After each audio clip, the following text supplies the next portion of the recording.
दोस्तों, हम हर हफ्ते बड़ी मेहनत से आपके लिए एक दिल दहला देने वाली एनिमेटेड हॉरर स्टोरी बनाते हैं। तो अगर आप हमारी यानी खूनी मंडे चैनल की कहानियां एंजॉय कर रहे हैं तो हमारे चैनल को सब्सक्राइब कीजिए और हमारी लेटेस्ट वीडियोस की नोटिफिकेशन के लिए बेल आइकन दबाना मत भूलना।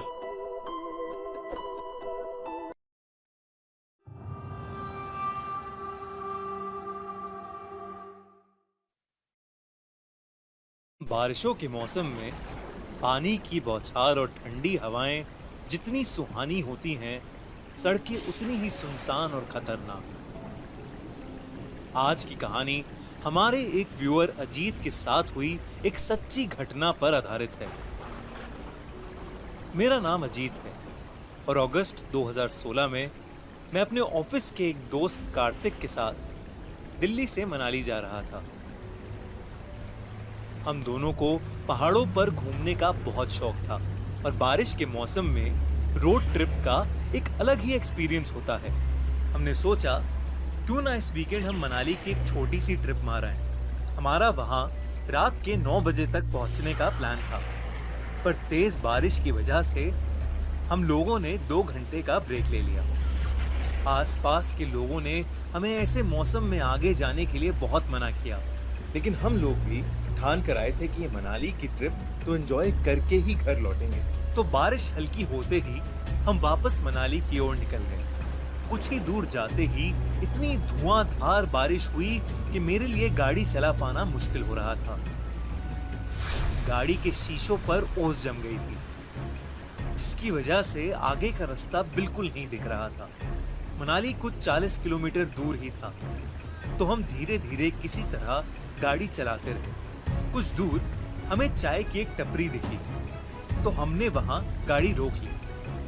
हम गाड़ी में बैठकर चाय ही पी रहे थे कि अचानक से हमारी गाड़ी की खिड़की पर किसी ने जोर जोर से ठक ठक की। मेरे दोस्त ने जब गाड़ी का शीशा नीचे किया तो हमने देखा कि एक बेहद सुंदर लड़की सफेद साड़ी में ऊपर से नीचे तक भीगी हुई हमसे कुछ कहना चाह रही है। वो बोली, साहिब, क्या आप मुझे आगे तक छोड़ देंगे? पास में ही मेरा गांव है।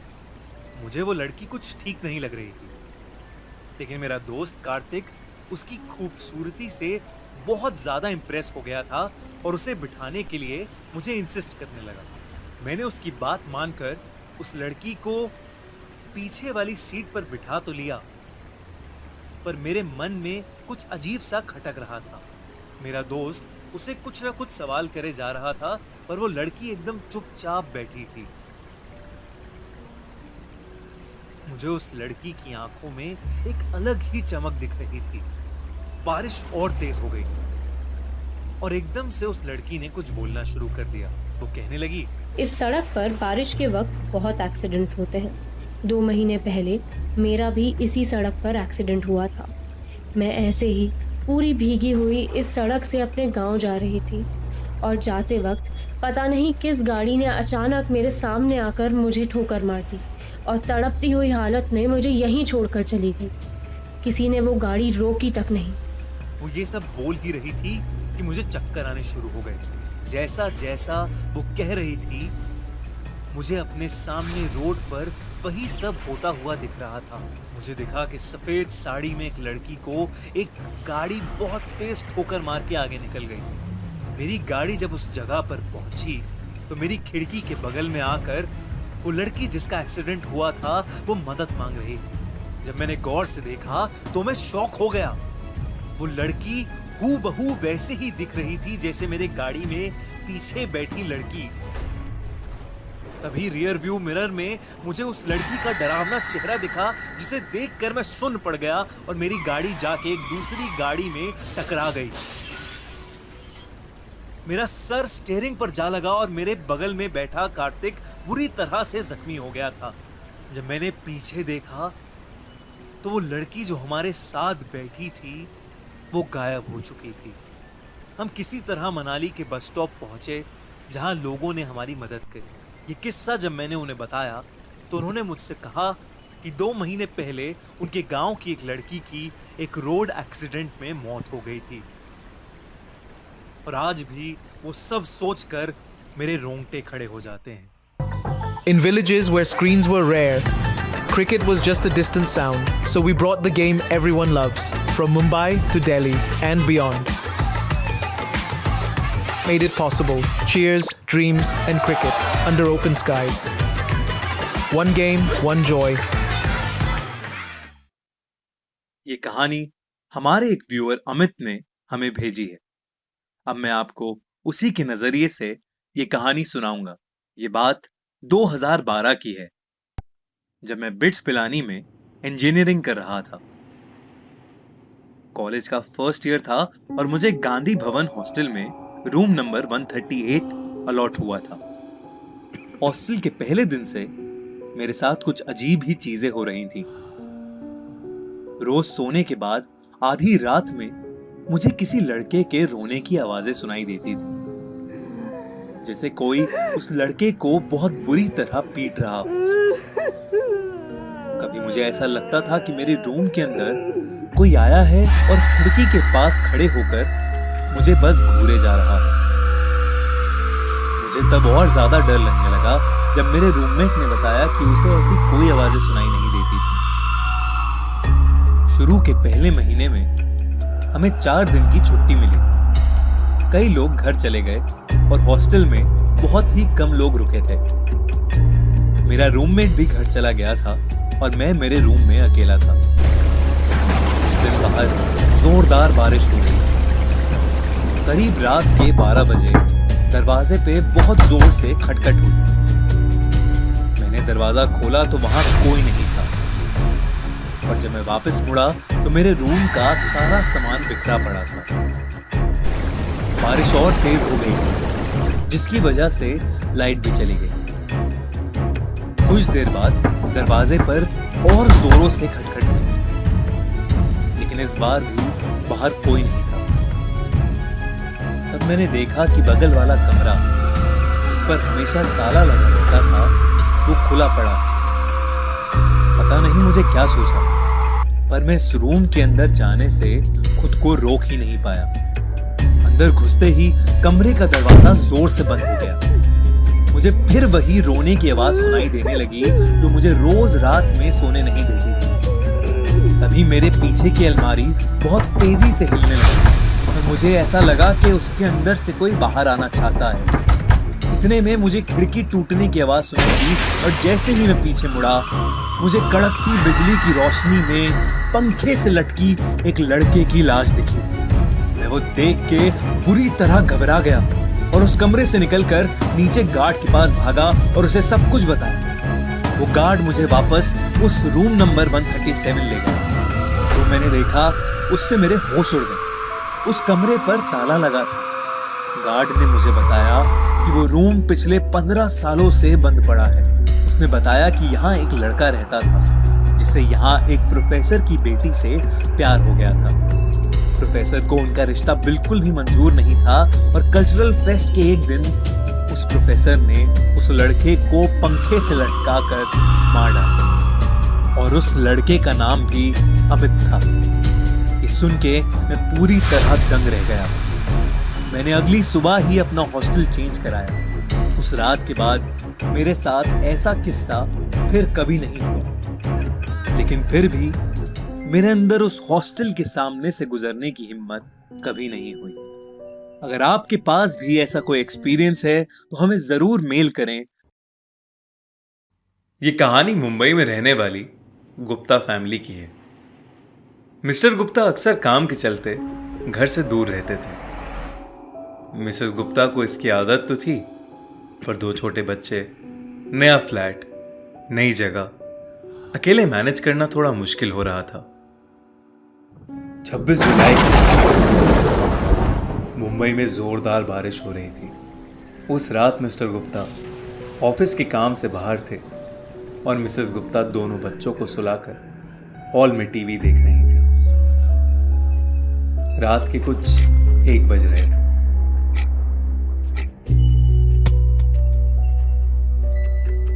उन्हें लगा कि शुभम रात में उठ के कुछ मस्ती कर रहा है, तो वो गुस्से में बोली, शुभम, तू सोया नहीं अभी तक? पर वहां शुभम नहीं, बल्कि एक 18-19 साल का अजीब सा दिखने वाला लड़का। मिसेस गुप्ता थोड़ा डर गई कि ये लड़का छोटे बच्चों की तरह अजीब अजीब हरकतें क्यों कर रहा है। जैसे ही वो उस लड़के की तरफ आगे बढ़ी, वो लड़का सीधा बच्चों के कमरों में चला गया। वो उसके पीछे पीछे अंदर गई और उसे बहुत ढूंढा, पर वो कहीं नहीं मिला। फिर जैसे ही उन्होंने बच्चों के कमरे की अलमारी खोली, वो लड़का वहीं था। मिसेस गुप्ता ने तुरंत अपने हस्बैंड को फोन किया, लेकिन फोन में नेटवर्क ही नहीं था और कोई दरवाजे को जोर जोर से खटखटाने लगा। मिसेस गुप्ता ने हिम्मत करके जैसे ही दरवाजा खोला, वैसे ही एक बूढ़ी सी औरत हाथ में फावड़ा लिए बच्चों के कमरे की तरफ बढ़ी। मिसेस गुप्ता भी उसके पीछे पीछे अंदर भागी। रुक जाओ, कौन हो तुम? क्या चाहिए तुमको? रुक जाओ। उस औरत के अंदर घुसते ही दरवाजा बेहद जोर से बंद हुआ। मिसेस गुप्ता ने जैसे ही दरवाजा खोला, उन्होंने देखा कि बालकनी में वो औरत उसी लड़के के साथ रेलिंग पर खड़ी है। उस औरत ने मिसेस गुप्ता को मुड़ के देखा और लड़के को लेकर नीचे कूद गई। मिसेस गुप्ता को कुछ समझ नहीं आ रहा था। उन्होंने तुरंत अपने दोनों बच्चों को वहां से उठाया, गाड़ी की चाबी ली और अपने एक फैमिली फ्रेंड के घर चली गई। पता करने पे मालूम हुआ कि उस बिल्डिंग की कंस्ट्रक्शन के समय 26 जुलाई 2005 को एक औरत और उसका मानसिक रूप से बीमार एक लड़का 25वें माले से नीचे गिरकर मर गए थे। वो फ्लैट आज तक खाली पड़ा है और कोई इस घटना को सुन के वहां नहीं रहना चाहता। जब एक न्यूली मैरिड कपल स्नेहा और प्रणय अपनी वीकेंड आउटिंग के लिए लोनावला जा रहे थे, रास्ते में बहुत तेज बारिश शुरू हो गई और उनकी कार एक गड्ढे में जा फंसी। दोनों ने कार से निकलकर देखा कि इंजन में कुछ कचरा फंस गया है। उन्होंने बहुत कोशिश की, लेकिन वो कार स्टार्ट ही नहीं कर पा रहे थे। हाईवे के एक किनारे एक पुराना सा कॉटेज था। बहुत रात हो चुकी थी और बारिश थी कि रुकने का नाम ही नहीं ले रही थी। तो उन्होंने सोचा कि वो दोनों आज रात उस कॉटेज में ही रुक जाएंगे और सुबह कार ठीक करवा के आराम से लोनावला चले जाएंगे। बारिश की वजह से उन दोनों के शरीर पर काफी कीचड़ लग गई थी। जैसे ही उन्हें रूम मिला, तब उसने देखा कि ना ही शावर और ना ही बाथरूम का नल काम कर रहे हैं। उन्होंने रिसेप्शन पर कई बार फोन लगाया, लेकिन किसी ने भी फोन नहीं उठाया। प्रणय बहुत गुस्से में नीचे रिसेप्शन तक गया। उसने देखा कि रिसेप्शनिस्ट ईयरफोन लगा के मोबाइल पर कुछ देख रहा था। प्रणय ने उसके हाथ से फोन छीना और उसे बहुत सुनाया। वो उस रिसेप्शनिस्ट पर चिल्ला ही रहा था कि उधर उसकी वाइफ स्नेहा को अचानक शावर से पानी गिरने की आवाज आई। जब वो बाथरूम में गई, तब उसने देखा कि पानी आने लगा था। उसे लगा कि प्रॉब्लम सॉल्व हो गई है और वो दरवाजा बंद करके नहाने चली गई। कुछ देर बाद उसे रूम के मेन डोर खुलने की आवाज आई। उसे लगा कि प्रणय वापस आ गया है। जब उसके बाथरूम के दरवाजे पर ठक ठक हुई, उसे लगा कि प्रणय उसके बाथरूम के दरवाजे को खटखटा रहा है। उसने बोला कि वो अंदर है और जल्दी से नहा कर आ रही है, लेकिन दरवाजे की ठक ठक और तेज हो गई। स्नेहा को लगा कि शायद उसकी आवाज बाहर तक नहीं जा रही, तो उसने शावर बंद करने का ट्राई किया, लेकिन वो शावर बंद ही नहीं हो रहा था। अचानक उसमें से काले रंग का पानी निकलने लगा। स्नेहा ने तुरंत अपना टॉवल पहन लिया। बाथरूम में गर्म पानी की भाप की वजह से सब धुंधला धुंधला हो गया था। स्नेहा ने जब अपना पर्दा हटा के देखा, तो उसे दिखा कि बाथरूम का दरवाजा खुला पड़ा था। उसे कुछ अजीब सा लगा। तो दरवाजा बंद करने के लिए जैसे ही आगे बढ़ी, वैसे ही उसे लगा मानो जैसे पीछे से उसे किसी ने पकड़ लिया हो। बाथरूम की लाइट्स भी अचानक फ्लिकर करने लगी।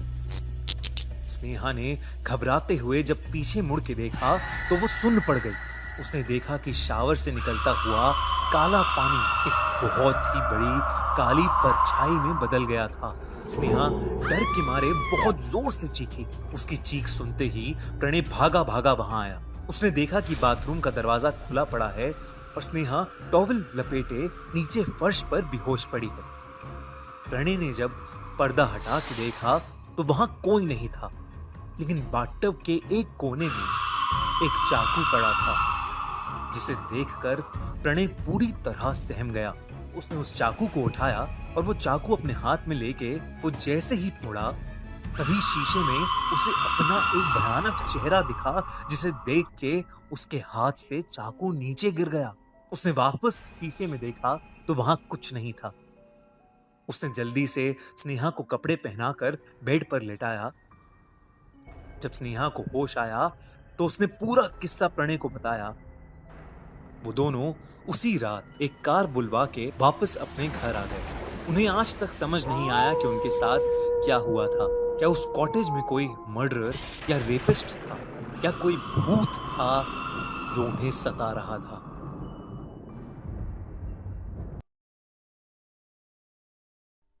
मुकेश मिल्स इंडिया की सबसे हॉन्टेड जगहों में से एक, जो अक्सर भूतिया या हॉरर फिल्म शूट करने के लिए यूज की जाती है।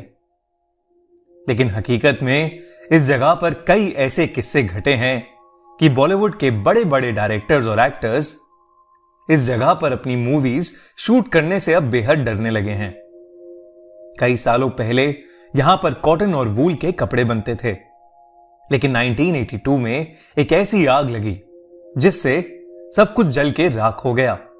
आज तक कोई नहीं जानता कि वो आग कैसे लगी, लेकिन तब से ये जगह वीरान पड़ी है और इसके आसपास कोई भी नहीं जाता। एक बार की बात है, मुकेश मिल्स में एक हिंदी हॉरर फिल्म की शूटिंग चल रही थी। फिल्म की हीरोइन ग्रीन रूम में अकेले अपने डायलॉग्स रिहर्स कर रही थी। तभी उसकी नजर एक बहुत ही सुंदर झुमकों पर पड़ी, जो जमीन पर नीचे गिरे हुए थे।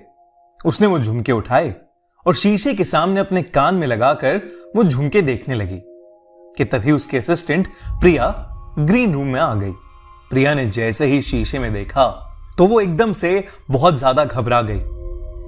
उस शीशे में उसे उस हीरोइन की जगह एक जली हुई दुल्हन दिखी, जिसने वो झुमके पहन रखे थे। प्रिया डर के मारे चिल्लाई तो उस हीरोइन के हाथ से झुमके नीचे गिर गए। अब प्रिया को उस शीशे में वो औरत नहीं दिख रही थी और सब नॉर्मल था। प्रिया को लगा कि शायद ये उसका वहम होगा। उसने हीरोइन से माफी मांगी और उसे बताया कि शॉट रेडी है और डायरेक्टर उसे शॉट के लिए बुला रहा है। कुछ देर बाद जब वो हीरोइन अपना शॉट दे रही थी तो अचानक से उस फिल्म के सेट पर लाइट जलबुझ होने लगी। थोड़ी देर फ्लिकरिंग के बाद एक बड़ा सा धमाका हुआ और वहां की सारी लाइट्स ऑफ हो गईं। प्रोडक्शन असिस्टेंट श्याम अपने एक साथी को लेकर फ्यूज चेक करने के लिए थोड़ा बाहर निकला। बाहर बहुत तेज बारिश शुरू हो गई थी, बिजली कड़क रही थी और बादल जोरों से गरज रहे थे। जब श्याम और वो दोनों मुकेश मिल्स की लॉबी की तरफ गए तो उन्हें अंधेरे में एक आदमी दिखा जो बारिश में खड़ा सिगरेट पी रहा था। अंधेरे की वजह से उसका चेहरा ठीक से नहीं दिख रहा था। श्याम ने बिजली के फ्यूज के बारे में उससे पूछा तो उसने कोई जवाब नहीं दिया। श्याम को वो आदमी बेहद अजीब लग रहा था, लेकिन कुछ ही पल बाद उस आदमी ने अपने हाथ से मिल्स के कोने की तरफ इशारा किया। वो दोनों उस तरफ जाने लगे, लेकिन श्याम बार बार उस आदमी को पीछे मुड़कर देख रहा था। तभी अचानक से बिजली कड़की और उस आदमी की शक्ल श्याम को दिखी, जिसे देखकर वो सुन सा पड़ गया। उस आदमी का चेहरा बेहद डरावना था और वो घूर घूर कर श्याम को देखे जा रहा था। इतने में श्याम के साथी ने फ्यूज ठीक कर दिया और लाइट वापस आ गई, लेकिन लाइट वापस आते ही वो आदमी गायब हो गया। श्याम बिना किसी को कुछ बोले डरा डरा वापस सेट पर चल दिया। लाइट वापस आ गई और शूटिंग फिर से शुरू हो गई, लेकिन अब उस हीरोइन के मुंह से डायलॉग्स ही नहीं निकल रहे थे।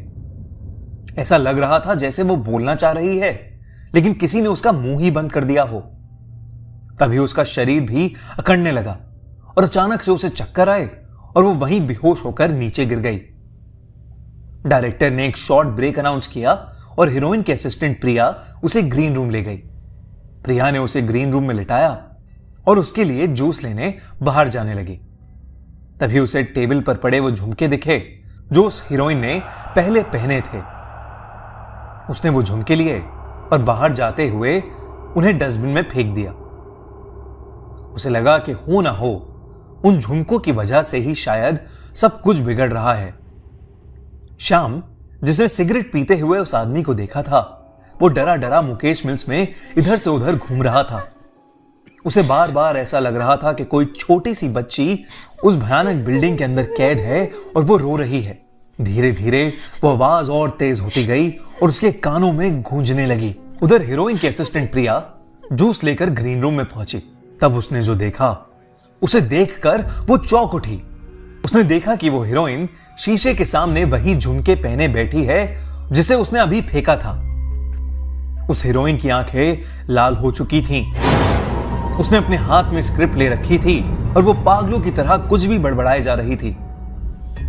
अचानक उसने सारे पेपर्स फाड़ दिए और उन्हें खाने लगी। ये सब देखकर प्रिया कांप उठी और जल्दी से रूम से भाग आई। उसने सीधा जाकर डायरेक्टर को पूरी बात बताई और सब लोग मिलकर उस ग्रीन रूम में पहुंचे। पर वहां सब कुछ नॉर्मल था। वो हीरोइन वहीं पर बैठी हुई अपनी स्क्रिप्ट पढ़ रही थी। प्रिया कुछ समझ ही नहीं पा रही थी। उस एक्ट्रेस ने डायरेक्टर से कहा, क्या वो आज की शूट कैंसिल कर सकते हैं? डायरेक्टर फौरन मान गया और उसने अपनी क्रू को पैकअप करने के लिए बोल दिया। हीरोइन, बाकी एक्टर्स और डायरेक्टर्स सब लोग अपनी गाड़ी में बैठकर वहां से निकल गए, लेकिन उसकी असिस्टेंट अब भी ग्रीन रूम में ही थी। वो उस एक्ट्रेस का सामान पैक कर रही थी कि उसे वो झुमके फिर से दिखे। उसने जैसे ही वो झुमके अपने हाथ में लिए, उसे वो औरत फिर से शीशे में ठीक उसके पीछे खड़ी दिखी।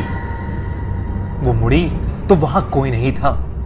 उसने झुमके वहीं छोड़ दिए और वहां से जल्दी से निकल गई।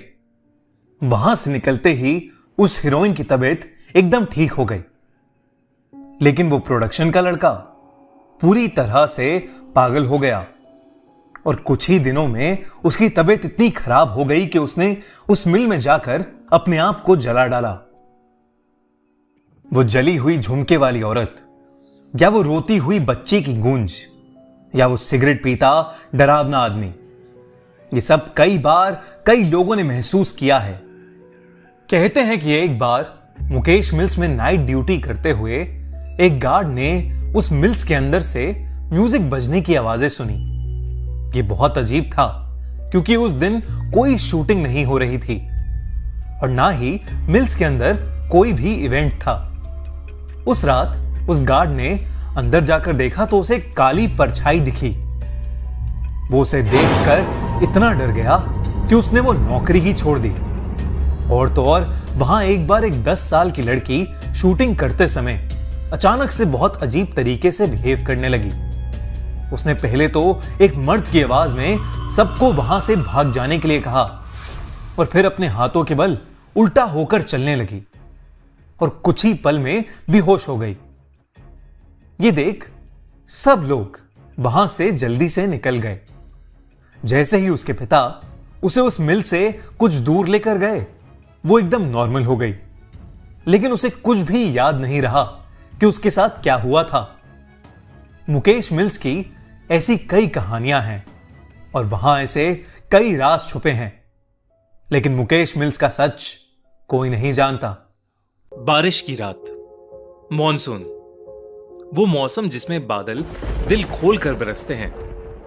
गीली मिट्टी की खुशबू भला किसे अच्छी नहीं लगती, पर अगर ये बारिश अपने साथ कुछ ऐसा ले आए जिससे पीछा छुड़ाना नामुमकिन हो जाए तो। यह कहानी 32 साल के समीर की सच्ची घटना पर आधारित है। उस रात वो अपने ऑफिस से घर जा रहा था। उस दिन उसकी एनिवर्सरी थी, पर उसे ऑफिस से निकलने में देरी हो गई थी। घर पर उसकी पत्नी रिशिमा उसका इंतजार कर रही थी, पर उसकी बाइक स्टार्ट ही नहीं हो रही थी। उसने सोचा कि बस आने का टाइम हो गया है, तो क्यों ना वो बस लेकर ही चला जाए। बस स्टैंड तक पहुंचते पहुंचते आसमान में गरज रहे बादल बरसने लगे और देखते ही देखते बहुत ही तेज बारिश होने लगी। समीर अपना सूटकेस अपने सर पर रखकर बस का इंतजार करने लगा। समीर के कपड़े बुरी तरह भीग रहे थे कि तभी उसके ऊपर बारिश की बूंदें गिरना बंद हो गईं। समीर ने अपने साइड में देखा तो एक आदमी अपनी छतरी के आधे हिस्से से समीर को भीगने से बचा रहा था। समीर को यह देखकर बहुत अच्छा लगा और वो उस आदमी को देखकर मुस्कुराने लगा। उस आदमी ने हाथों में ग्लव्स, आंखों पर एक काला चश्मा और सर पर एक काली हैट पहनी हुई थी। इसीलिए समीर को वो आदमी दिखने में थोड़ा अजीब लग रहा था। तभी वो आदमी समीर को देखकर कहने लगा, ये दुनिया कितनी अजीब है ना। कहीं बारिश है तो कहीं सूखा, कहीं जिंदगी है तो कहीं मौत। समीर के पास इस बात का कोई जवाब नहीं था। उसने बस मुस्कुराकर अपना सर हिला दिया। उसी समय समीर का फोन बज पड़ा। उसने पॉकेट से जैसे ही फोन निकाला, उसका फोन उसके हाथ से स्लिप होकर जमीन पर गिर गया। समीर जैसे ही जमीन से फोन उठाने के लिए झुका, उसे कुछ ऐसा दिखा जिससे उसकी रूह ही कांप गई। उसके साथ में खड़े आदमी की टांगे ही नहीं थीं और ना ही उस आदमी के जूते के अंदर पैर थे। मानो वो आदमी हवा में झूल रहा था। समीर के चेहरे का रंग बदलने लगा, पर उसने चुपचाप अपना फोन उठाया और उसके पैरों के बारे में सोचने लगा। समीर ने उस आदमी से दूर जाने का सोचा, लेकिन जैसे ही उसने अपनी नजरें घुमाई तो उसे दिखा कि अब पूरा बस स्टैंड खाली था। आसपास किसी ऑटो का भी नामो निशान नहीं था। वहां पर अब समीर और उस आदमी के अलावा और कोई भी नहीं था। समीर की हालत अब खराब हो रही थी। देखते ही देखते बारिश और तेज होने लगी। उस तूफान के बीच उस बस स्टैंड पर वही दोनों खड़े थे। समीर को बारिश की वजह से अब कुछ ढंग से दिखाई भी नहीं दे रहा था। उसे कोई बस भी आती हुई दिखाई नहीं दे रही थी। समीर ने अपनी वाइफ रिशिमा को मैसेज किया और उसे अपनी सिचुएशन बताते हुए जल्दी से आने के लिए कहा। यह मैसेज लिखते ही समीर को उस आदमी की आवाज आई, रिशिमा को यहां बुलाना ठीक नहीं होगा समीर। ये सुनते ही समीर के पैरों तले जमीन खिसक गई। वो उस छतरी के नीचे से निकलकर रोड की दूसरी तरफ भागने लगा। बिना पीछे मुड़े समीर तब तक भागता रहा जब तक उसे वो आदमी दिखना बंद नहीं हो गया। भागते भागते समीर बहुत ज्यादा थक गया था। समीर रोड के साइड पर लगे एक बेंच पर बैठ गया। उसने अपनी तेज चल रही सांसों को नॉर्मल किया, पर तभी एकदम से उसके सर पर पड़ रही बरसात फिर से बंद हो गई। समीर ने सहमी नजर से अपने साइड में देखा तो उसकी साइड में फिर वही आदमी छतरी लिए बैठा था। ये देखकर समीर की चीख निकल गई और वो तुरंत उस बेंच से उठकर फिर से रोड की तरफ भागा। रोड पर बारिश की वजह से अब धुंध भी आने लगी थी। आसमान में कड़कती बिजली की आवाज समीर की चीखों को दबा रही थी। थोड़ी दूर आकर समीर फिर से रुक गया। वो बार बार पीछे मुड़कर देख रहा था।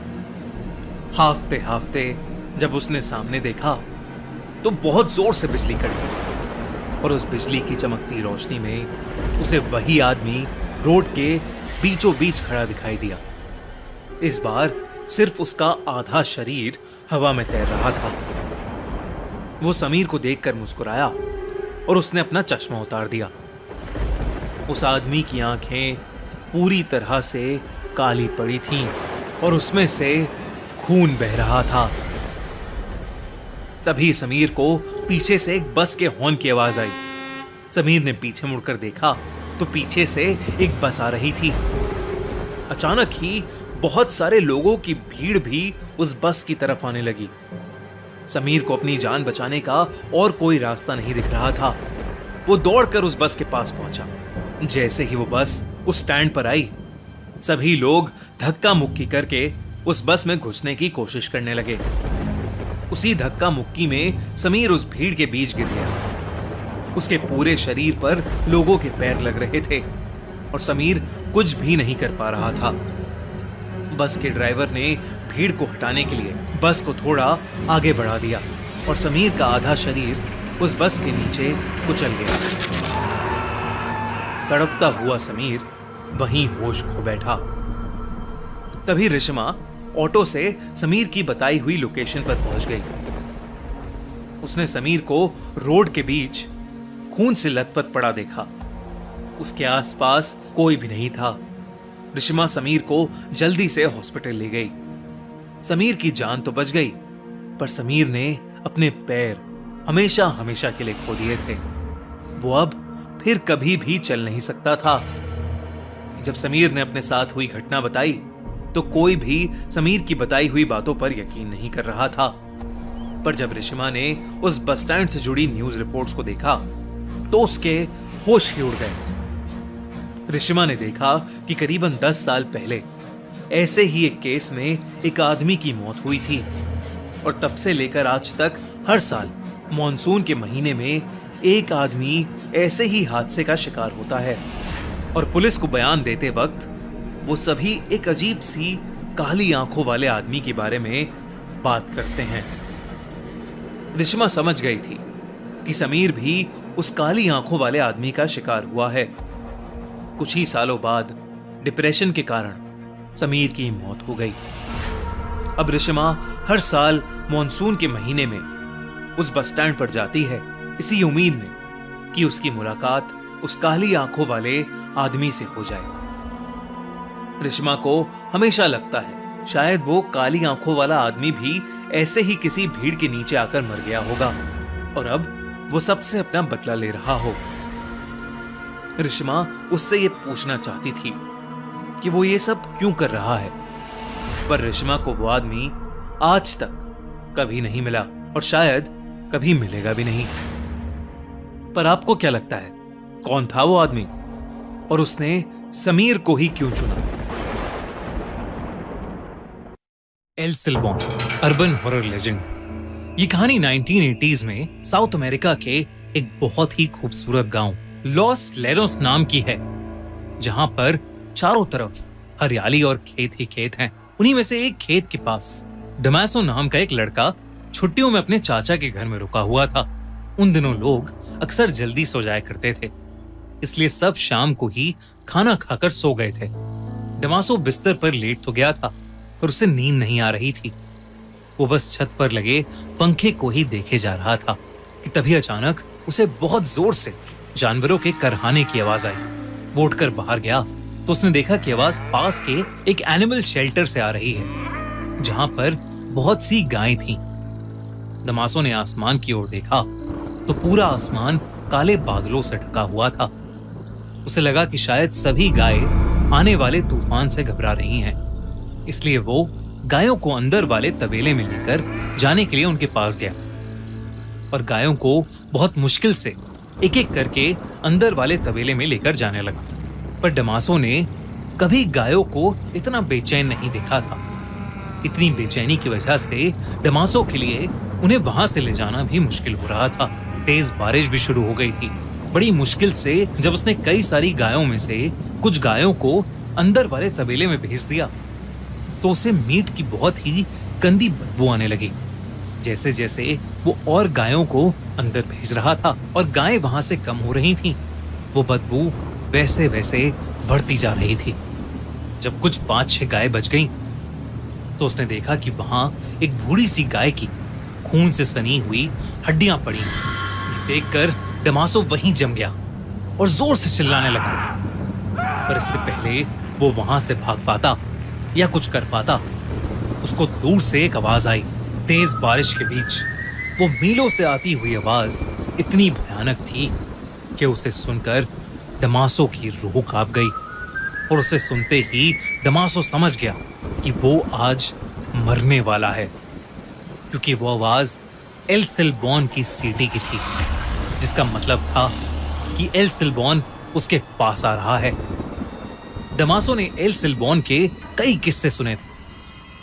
उसे याद था कि बचपन में कैसे उसके रिलेटिव्स एक आदमी की कहानी सुनाते थे जिसका एल सिल्बॉन से सामना हुआ था। उसके रिलेटिव्स की कहानी के हिसाब से वो आदमी भी एक ऐसे ही खेत से देर रात अपने घोड़े पर एक फंक्शन में जा रहा था। तभी उस बड़े से वीरान खेत में उस घोड़े का पैर किसी चीज से फिसला। जब उस आदमी ने उतर कर देखा तो वहां एक हिरन की हड्डी पड़ी थी, जिनसे खाया हुआ मांस अभी भी लटक रहा था। इससे पहले कि वो घुड़सवार कुछ समझ पाता, उसे दूर से रूह चीर देने वाली सीटी सुनाई दी। उसने अपने घोड़े को उठाने की कोशिश की, लेकिन बहुत देर हो चुकी थी। उसे अपने से कुछ ही दूर वाले पेड़ पर किसी बड़ी सी चीज के कूदने की आवाज आई। वो घुड़सवार वहां से भागना चाहता था, लेकिन तभी उसके सर पर जोर से एक हड्डी आकर लगी, जिससे उसका सर फट गया।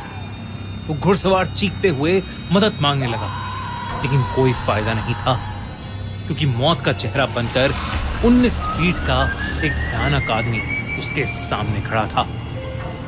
सर पर एक हैट, लेकिन शरीर और चेहरा ऐसा जैसे कोई कंकाल हो। उस घुड़सवार ने कभी कोई ऐसा भयानक जीव नहीं देखा था।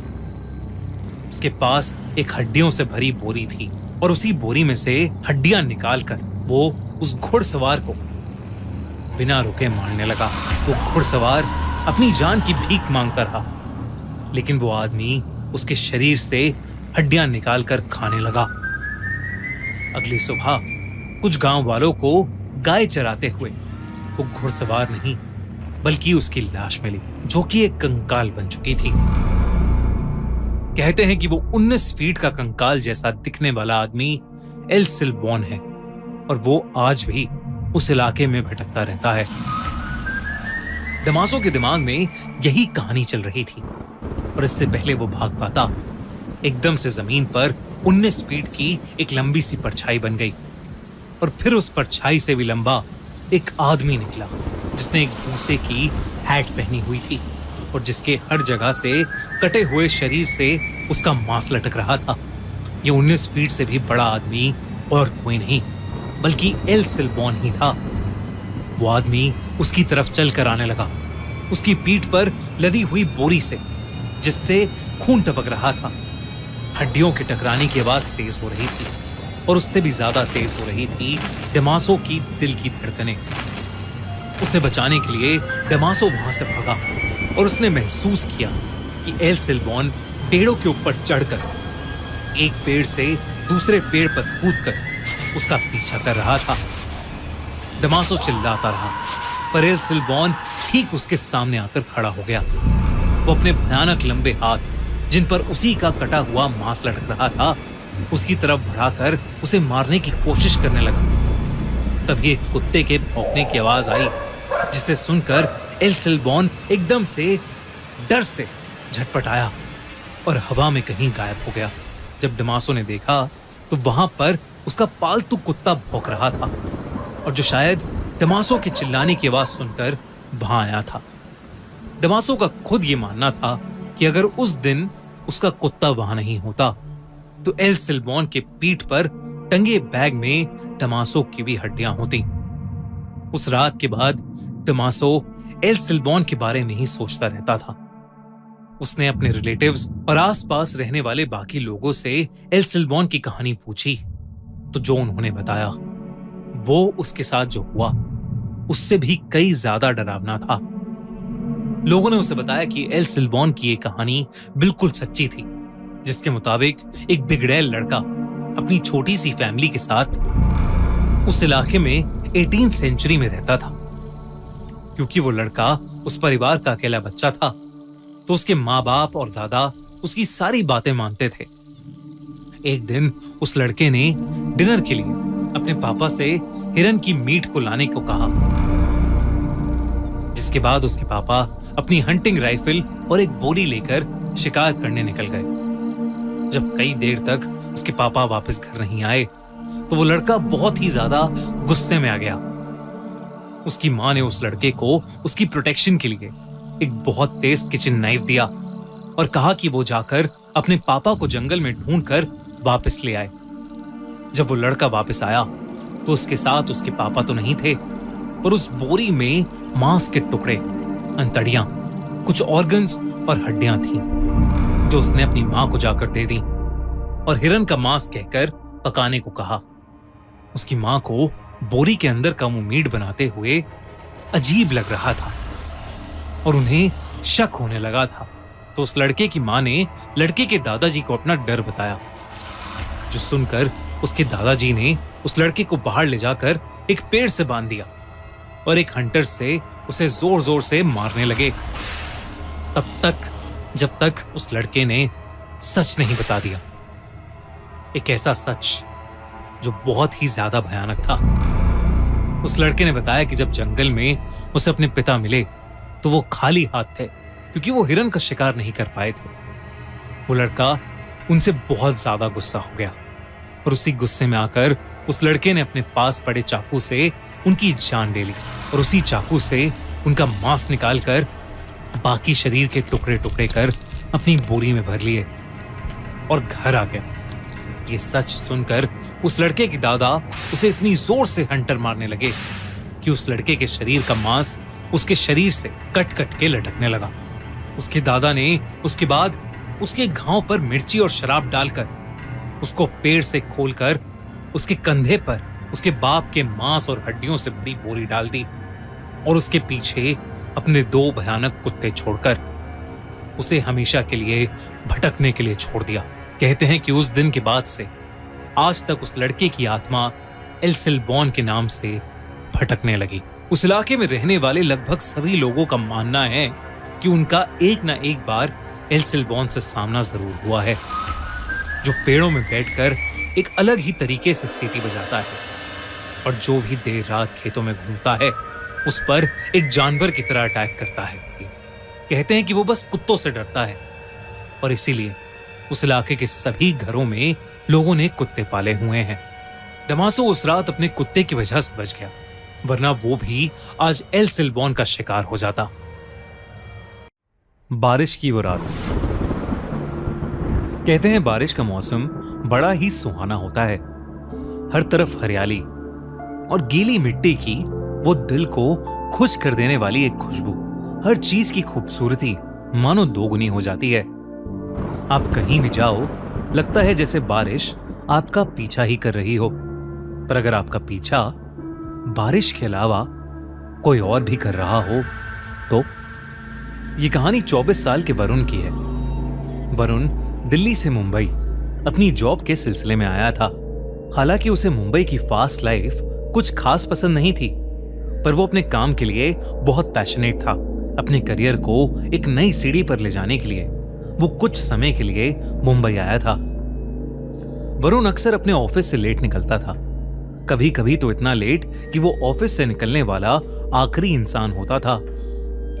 ऐसी ही एक रात वरुण को ऑफिस में बैठे बैठे रात के 11 बज गए थे। वो अपना सामान पैक करके बिल्डिंग से बाहर निकला तो उसने देखा कि बहुत ही घमासान बारिश हो रही है।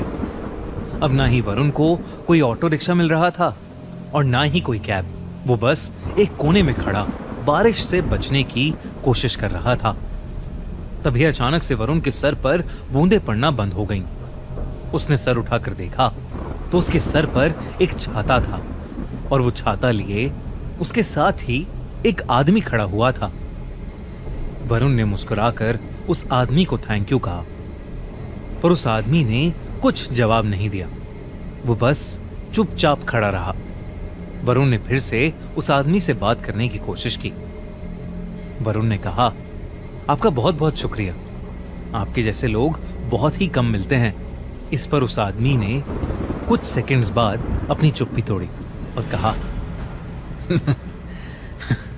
मेरा क्या है, मैं तो एक फकीर हूं। कल किसी और को मिला था, आज तुम्हें मिला हूं और कल किसी और को मिलूंगा। वरुण को उस आदमी की बात थोड़ी अजीब लगी। उसे लगा कि शायद वो आदमी नशे में है। वरुण तुरंत उसके छाते से निकलकर रोड पर चलने लगा, इस उम्मीद में कि शायद आगे उसे ऑटो मिल जाएगा। पर बारिश थी कि रुकने का नाम ही नहीं ले रही थी। बारिश में चलते चलते वरुण के पैर जैसे ही जमीन पर पड़ रहे थे तो एक आवाज आ रही थी, छपा। पर कुछ दूर चलते ही वरुण ने नोटिस किया कि वो आवाज अब 2 बार आने लगी थी। मतलब उसके कदमों की आवाज के अलावा एक और कदमों की आवाज, मानो कोई उसके पीछे पीछे ही चल रहा हो। वरुण ने मुड़कर पीछे देखा तो उसके पीछे कोई भी नहीं था। वरुण के लिए ये पूरा शहर ही नया था। उसे रास्तों का इतना अंदाजा नहीं था, पर क्योंकि उसका घर ऑफिस के पास ही था तो वो जैसे तैसे पैदल ही अपने घर पहुंच गया। उस रात वरुण का रूममेट भी फ्लैट पर नहीं था। कुछ दिनों के लिए वो अपने घर गया था। वरुण अक्सर ऑफिस से आकर ही सो जाता था, पर आज का दिन कुछ अलग था। बिस्तर पर लेटा हुआ वरुण सोने की जितनी भी कोशिश करता, उसे नींद आने का नाम ही नहीं ले रही थी। उसका फ्लैट बिल्डिंग के 6th फ्लोर पर था और बाहर चल रही तेज हवा और बारिश से उसके कमरे में लगी खिड़की जोर जोर से बज रही थी। आसमान में जोरों की बिजली भी कड़क रही थी।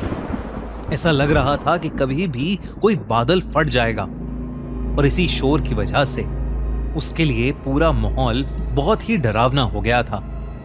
वरुण की सोने की नाकाम कोशिशों के बाद वो किचन से पानी लेने के लिए उठा, पर जैसे ही वरुण ने अपने पैर कमरे के फर्श पर रखे, वो चौंक गया क्योंकि वरुण के कमरे का फर्श गीला था। उसने उठकर ध्यान से देखा तो उसे पता चला कि कमरे की खिड़की थोड़ी खुली होने की वजह से पानी कमरे के अंदर आ गया था। वरुण तेजी से उस खिड़की को बंद करने गया और जैसे ही उसने खिड़की बंद की, खिड़की के कांच पर उसे एक हाथ दिखाई दिया। उस हाथ को देखकर वरुण की चीख निकल गई। 6th फ्लोर की खिड़की पर किसी का हाथ कैसे आ सकता था? वरुण डर के मारे अपने बिस्तर पर वापस चढ़ गया और उसकी आंखों के सामने वो हाथ वहां से गायब हो गया। वरुण को अब कुछ समझ नहीं आ रहा था। इससे पहले कि वो कुछ कर पाता, अचानक से फ्लैट की लाइट ही चली गई। वरुण ने अपने मुंबई के एक दोस्त को कॉल लगाने के लिए अपना फोन उठाया तो उसने देखा कि फोन को चार्जिंग पर लगाने के बावजूद उसका पूरा फोन डिस्चार्ज था, उसमें बैटरी ही नहीं थी। ये देखकर वरुण की हालत अब और खराब होने लगी थी। तभी उसे किचन से एक जोर से कांच टूटने की आवाज आई। वरुण उठकर किचन में गया तो किचन के फर्श पर एक कांच की टूटी हुई बोतल पड़ी हुई थी। नजर घुमाकर देखने पर वरुण को किचन में एक काली बिल्ली दिखी। वरुण को लगा कि शायद वो बोतल उसी बिल्ली की वजह से टूटी थी। वरुण की जान में जान आई। उसने खुद को समझाया कि इतनी तेज बारिश की रात में अकेले होने की वजह से वरुण को अजीब चीजें दिखाई दे रही हैं। उसने खुद को संभाला और किचन का कांच साफ करके अपने कमरे में वापस जाने लगा, पर वो नहीं जानता था कि उसके साथ अब क्या होने वाला था। जैसे ही वरुण अपने कमरे में वापस पहुंचा, उसकी रूह उसके शरीर से बाहर आ गई। उसके कमरे के कोने में वही आदमी खड़ा था जो उसे ऑफिस के नीचे छाते के साथ मिला था। वो आदमी बस वहां चुपचाप खड़ा हुआ था और उसके पूरे शरीर से पानी बह रहा था। बिजली कड़कने पर वरुण को उस आदमी का पूरा शरीर दिखा। उसकी चमड़ी पूरी तरह से नीली पड़ी थी। वरुण उसे देखकर सुन पड़ गया था। उसके मुंह से आवाज ही नहीं निकल रही थी। तभी उस आदमी ने अपनी चुप्पी तोड़ी और वरुण से कहा, मैं तो बस मदद करना चाहता था, पर मेरे साथ ऐसा क्यों हुआ? वरुण को कुछ भी समझ नहीं आ रहा था। इससे पहले कि वो कुछ बोलता, बहुत जोर से बिजली कड़की और वो आदमी अचानक से वरुण के बहुत करीब आ गया। उसका चेहरा बेहद डरावना था। अचानक उस आदमी का शरीर फूलने लगा, जैसे मानो उसके शरीर के अंदर कुछ भरा हुआ हो। तभी एकदम से वरुण के कमरे में पानी भरने लगा। चारों तरफ पानी ही पानी था। इससे पहले कि वरुण कुछ कर पाता, वो पानी में डूबने लगा। वरुण को सांस ही नहीं आ रही थी और वो पानी में डूबता जा रहा था। अगली सुबह जब वरुण का रूममेट घर आया तो उसने वरुण को फर्श पर गिरा हुआ पाया। उसने जैसे तैसे वरुण को उठाने की कोशिश की तो वरुण के मुंह से बहुत सारा पानी निकला, जैसे उसे किसी ने समुंदर से निकाला हो। वरुण होश में आया और उसने अपने रूममेट को पूरी बात बताई। जब वो डूब रहा था तो वरुण को एक सपना आया, मानो वो उस आदमी की जिंदगी को देख पा रहा था। उसने देखा कि एक ऐसी ही रात जब बहुत बारिश हो रही थी, वो आदमी ऑफिस से अपने घर जा रहा था। बारिश इतनी तेज थी कि जगह जगह पर बहुत पानी भर गया था। वो आदमी ऑफिस के नीचे खड़ा ऑटो ढूंढ रहा था। तभी उसके पास आकर एक औरत खड़ी हो गई। कुछ देर बाद उस औरत को लेने एक गाड़ी वहां पर आई, पर गाड़ी में बैठते समय उस आदमी ने देखा कि उस औरत का दुपट्टा गाड़ी के दरवाजे से बाहर निकल रहा था। बस उस औरत को यही बताने के लिए वो आदमी उस गाड़ी के पीछे तेजी से गया और उसका पैर एक बहुत ही गहरे गड्ढे में पड़ गया। वो गड्ढा इतना गहरा था कि वो आदमी उसके अंदर डूबने लगा और इससे पहले कि कोई उसे बचा पाता, उसके लंग्स में पानी भर गया था और उसकी वहीं मौत हो गई। जब वरुण ने अपने ऑफिस के एरिया के पास जाकर लोगों से इस बारे में पूछा तो उसे पता चला कि कुछ साल पहले एक पतला बूढ़ा आदमी वहीं बारिश में गड्ढे में मर गया था। ये सुनकर वरुण का दिल दहल गया था। कल रात उसकी मुलाकात जिस आदमी से हुई थी वो वाकई उसी बूढ़े आदमी की आत्मा थी। वरुण ने अगले ही दिन अपनी फ्लाइट बुक की और वापस अपने घर दिल्ली चला गया। उस दिन के बाद से वरुण को वो इंसान कभी नहीं दिखा, लेकिन आज भी तेज बारिश होते ही वरुण घबराहट के मारे कपकपाने लगता है।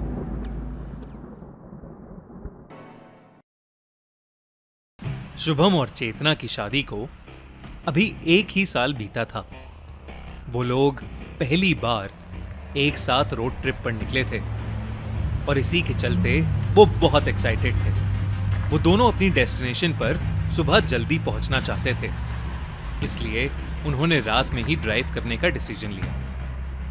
लगभग आधा रास्ता कवर करने के बाद अचानक से आसमान में घने बादल छाने लगे और जोरों से बिजली कड़कने लगी। इससे पहले कि वो दोनों कुछ सोच पाते, वही काले बादल भयानक तरीके से बरसना शुरू हो गए। कुछ ही पलों में एक भयंकर तूफान आ गया और शुभम को गाड़ी चलाने में भी बहुत ज्यादा दिक्कत होने लगी। बारिश इतनी तेज थी कि शुभम आगे कुछ देख ही नहीं पा रहा था। उसने गाड़ी रोड के साइड में लगा दी। तूफान अब इतना बढ़ चुका था कि चेतना घबराने लगी। तभी शुभम को रोड की बाईं तरफ एक बड़ी सी हवेली दिखाई दी।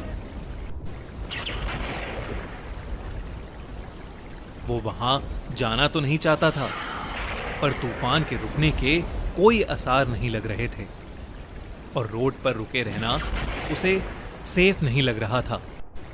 शुभम ने अपनी गाड़ी उस हवेली की तरफ ले ली। वो हवेली बहुत ही बड़ी और खूबसूरत थी।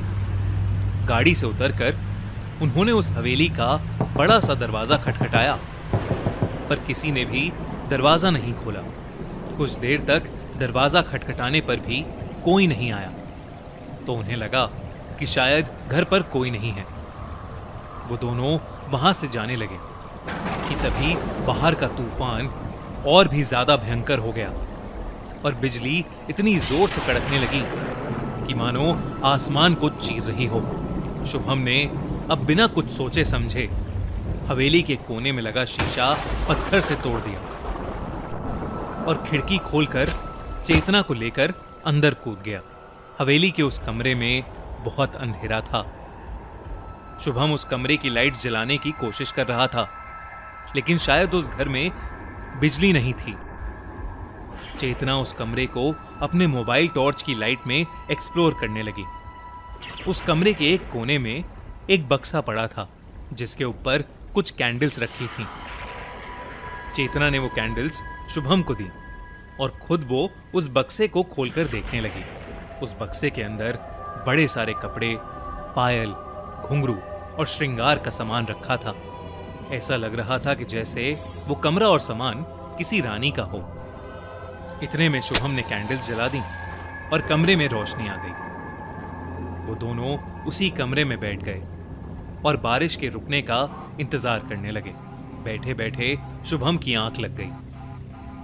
कुछ देर बाद चेतना को टॉयलेट जाना था, तो वो शुभम को बिना डिस्टर्ब किए एक कैंडल लेकर वॉशरूम ढूंढने चली गई। शुभम वहीं बैठा बैठा सो चुका था, लेकिन अचानक उसे घुंघरू की आवाज आई जिससे उसकी नींद टूट गई। उसे ऐसा लगा कि जैसे कोई औरत घुंघरू पहने उसके पीछे से गुजरी हो। शुभम अचानक से मुड़ा, पर उसके पीछे कोई भी नहीं था। कमरे में चेतना को ना पाकर वो थोड़ा घबरा गया और उस कमरे से बाहर निकलकर हवेली में चेतना को ढूंढने लगा।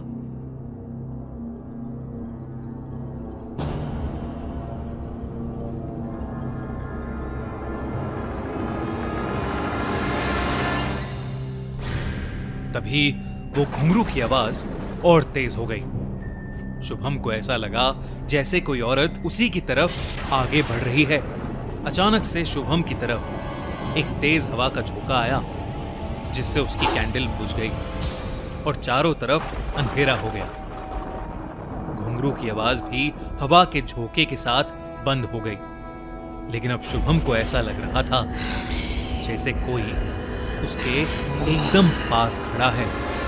ही जोरों से बिजली कड़की और उस बिजली की चमक में उसने जो देखा, उसे देखकर उसके रोंगटे खड़े हो गए। उसके ठीक सामने एक भयानक चुड़ैल खड़ी थी। वो शुभम को देखते ही उसके ऊपर जोर से चिल्लाई और उस कॉरिडोर में लगे कांच चकनाचूर हो गए। शुभम घबरा उठा और वहां से उल्टे कदम भागा। भागते भागते वो उसी कमरे में वापस आ गया, लेकिन जब वो कमरे में आया तो उसकी रूह कांप उठी। चेतना का शरीर हवा में था और उसका चेहरा बिल्कुल बदल चुका था। उसके माथे पर एक लाल रंग का टीका था और उसके बाल और आंखों का काजल बिखरा हुआ था। शुभम ने सहमी आवाज में चेतना को पुकारा, पर सामने से जो जवाब आया उससे शुभम के होश ही उड़ गए। मंजुलिका। शुभम को ऐसा लगा जैसे चेतना ने उस पर कोई दहाड़ लगाई हो। वो फिर भी हिम्मत करके चेतना के नजदीक जाने लगा कि तभी शुभम की आंखों के सामने चेतना के दोनों पैर उल्टे हो गए। ये देखकर शुभम की चीख निकल गई और तभी मंजुलिका की आत्मा ने उसे जोर से धक्का दिया और वो कमरे के एक कोने में जा गिरा। शुभम का दिल डर के मारे जोर जोर से धड़क रहा था। मंजुलिका ने जमीन पर पड़े शुभम का गला पकड़ा और उसे हवा में उठा लिया। शुभम को अब सांस लेने में भी मुश्किल हो रही थी कि तभी उस हवेली में एक गाना गूंज उठा, और उस आवाज के आते ही मंजुलिका हवा के झोंके की तरह चेतना के शरीर से बाहर निकली और गायब हो गई। चेतना बेहोश होकर नीचे गिर गई। शुभम ने उसे उठाया और जिस खिड़की को तोड़कर वो अंदर आया था उसी से वो बाहर भाग गया। उसने चेतना को गाड़ी की पिछली सीट पर लेटाया और उस तूफान में ही वहां से भाग गया। चेतना को अपने साथ हुए हादसे के बारे में कुछ भी याद नहीं था, लेकिन शुभम अपने साथ हुआ यह हादसा फिर कभी नहीं भूल पाएगा।